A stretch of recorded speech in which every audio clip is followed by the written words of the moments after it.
Albert Einstein once said, everybody's a genius, but if you judge a fish by its ability to climb a tree, it will live its whole life believing that it is stupid. Ladies and gentlemen of the jury, today on trial we have modern day schooling. Glad you could come. Not only does he make fish climb trees, but also makes them climb down and do a 10-mile run. Tell me, school, are you proud of the things you've done?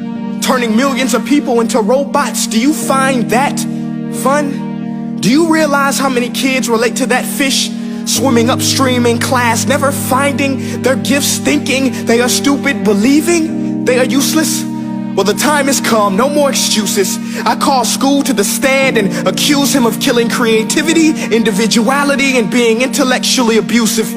He's an ancient institution that has outlived his usage. So, Your Honor, this concludes my opening statement, and if I may present the evidence of my case, I will prove it. Proceed. Exhibit A. Here's a modern day phone. Recognize it? Here's a phone from 150 years ago. Big difference, right? Stay with me. Here's a car from today, and here's a car from 150 years ago. Big difference, right? Well, get this. Here's a classroom of today, and here's a class we used 150 years ago. Now, ain't that a shame? In literally more than a century, nothing has changed. Yet you claim to prepare students for the future? But with evidence like that, I must ask, do you prepare students for the future or the past? I did a background check on you and let the record show that you were made to train people to work in factories, which explains why you put students in straight rows, nice and neat, tell them sit still, raise your hand if you want to speak, give them a short break to eat, and for 8 hours a day tell them what to think. Oh, and make them compete to get an A letter which determines product quality, hence grade A of meat. I get it. Back then, times were different. We all have a past. I myself am no Gandhi. But today, we don't need to make robot zombies. The world has progressed. And now we need people who think creatively, innovatively, critically, independently, with the ability to connect. See, every scientist will tell you that no two brains are the same. And every parent with 2 or more children will confirm that claim.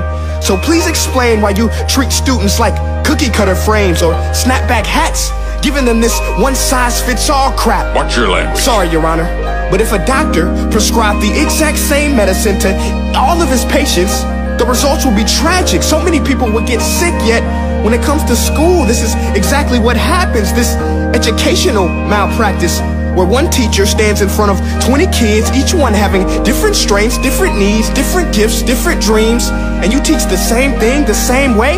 That's horrific. Ladies and gentlemen, the defendant should not be acquitted. This may be one of the worst criminal offenses ever to be committed. And let's mention the way you treat your employees. Objection. Overruled. I want to hear this. It's a shame. I mean, teachers have the most important job on the planet, yet they're underpaid? No wonder so many students are short-changed. Let's be honest, teachers should earn just as much as doctors, because a doctor can do heart surgery and save the life of a kid, but a great teacher can reach the heart of that kid and allow him to truly live. See, teachers are heroes that often get blamed, but they're not the problem. They work in a system without many options or rights. Curriculums are created by policymakers, most of which have never taught a day in their life.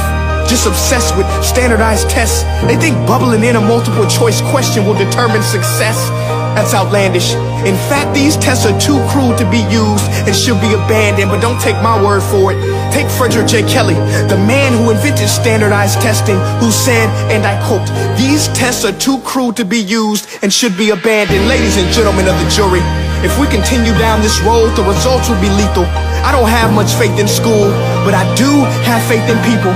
And if we can customize healthcare, cars, and Facebook pages, then it is our duty to do the same for education, to upgrade it, change it, do away with school spirit, because that's useless. Unless we're working to bring the spirit out of each and every student, that should be our task.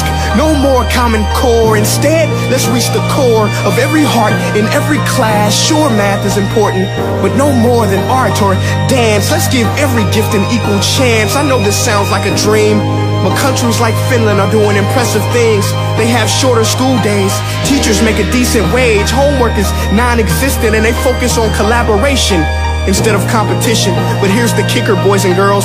Their educational system outperforms every other country in the world.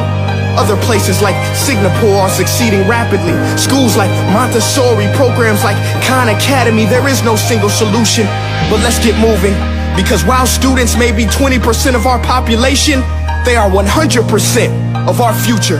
So let's attend to their dreams, and there's no telling what we can achieve. This is a world in which I believe, a world where fish are no longer forced to climb trees. I rest my case.